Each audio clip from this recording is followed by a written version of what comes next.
Right, ఇక సరూర్ నగర్లో జరిగిన అప్సరా హత్య కేసులో రంగారెడ్డి జిల్లా కోర్టు సంచలన తీర్పిచ్చింది. ఈ కేసులో నిందితుడు పూజారి సాయి కృష్ణకు కోర్టు జీవిత ఖైదు విధించింది. సాక్ష్యాలు తారుమారు చేసినందుకు గాను 7 ఏళ్లు అదనపు శిక్ష విధించినటువంటి న్యాయస్థానం మృతురాలి కుటుంబానికి 10 లక్షల రూపాయలు చెల్లించాలని తీర్పిచ్చింది. దీనిపై పూర్తి వివరాలని ఫీల్డ్ రిపోర్ట్ ద్వారా మా ప్రతినిధి కుమార్ అందిస్తారు.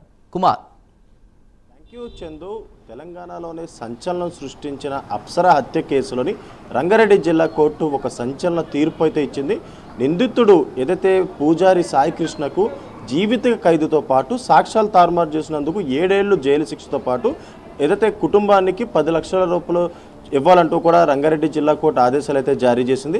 ముఖ్యంగా 2023లో జరిగిన ఈ హత్య తెలంగాణలోనే సంచలనం సృష్టించిందనే చెప్పొచ్చు.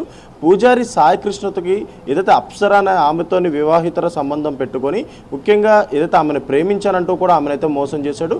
ఎందుకంటే ఈ శంషాబాద్కు సంబంధించి కూడా అంటే అప్సరా ఏదైతే పూజారి కృష్ణ ఏదైతే గుడిలో పనిచేసే సమయంలోని అప్సరాతో పరిచయం అయితే ఏర్పడింది. 2 ఏళ్ల పాటు ఆమెను ప్రేమిస్తున్నానంటూ కూడా ఆమెతో సహజీవనం అయితే చేశాడు. ఆ తర్వాత ఏదైతే అప్సరా తనను పెళ్లి చేసుకోవాలంటూ కూడా పూజారి సాయి కృష్ణపై ఒత్తిడి తెచ్చిన నేపథ్యంలోని తనను చంపేందుకు 15 రోజుల పాటు ఒక పక్కా ప్రణాళిక అయితే రూపొందించుకున్నాడు. తనను కారులో అంటే సరూర్ నగర్లోని తన కారులో ఎక్కించుకొని శంషాబాద్ అయితే తీసుకెళ్ళడం జరిగింది. అక్కడ వీళ్ళిద్దరికీ కొద్దిగా వాగ్వాదం అయితే చోటు చేసుకుంది. ముఖ్యంగా అప్సరా తనను పెళ్లి చేసుకోవాలంటూ కూడా తీవ్ర ఒత్తిడి చేసిన నేపథ్యంలోని పక్కా ప్రణాళికతోని పూజారి సాయి కృష్ణ అప్సరాను అయితే శంషాబాద్ తీసుకెళ్ళి అక్కడైతే హతమార్చాడు. అక్కడ నుంచి మళ్ళీ అదే కారులోని నేరుగా సరూర్ నగర్ తీసుకొచ్చి ఒక సెప్టిక్ ట్యాంక్లో ఆమెనైతే పూడ్చిపెట్టడం జరిగింది.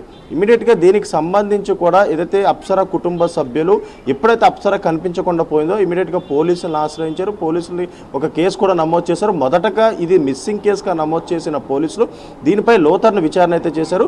ఈ విచారణ సమయంలో కూడా ఏదైతే అప్సరాకి పూజారి సాయి కృష్ణతో పరిచయం ఉన్నట్లు కూడా పోలీసులు గుర్తించిన నేపథ్యంలోని ఇటు పూజారి సాయి కృష్ణను అదుపులోకి తీసుకొని ఏదైతే పోలీసులు అయితే విచారించారు.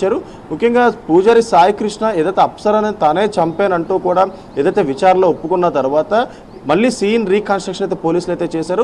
అప్సరాని ఎక్కడ ఎక్కించుకొని నేరుగా శంషాబాద్ తీసుకెళ్లారో అక్కడ ఎలా హత్య చేశాడో మళ్ళీ అక్కడ నుంచి నేరుగా సరూర్ నగర్ తీసుకొచ్చి సెప్టిక్ ట్యాంక్లోని ఎలా పూడ్చిపెట్టాడు అనే దానిపై పూర్తిగా సీన్ రీకన్స్ట్రక్షన్ చేసిన తర్వాత ప్రధాన నిందితుడు పూజారి సాయి కృష్ణ ఈ హత్య చేసినట్లు కూడా పోలీసులు నిర్ధారించారు.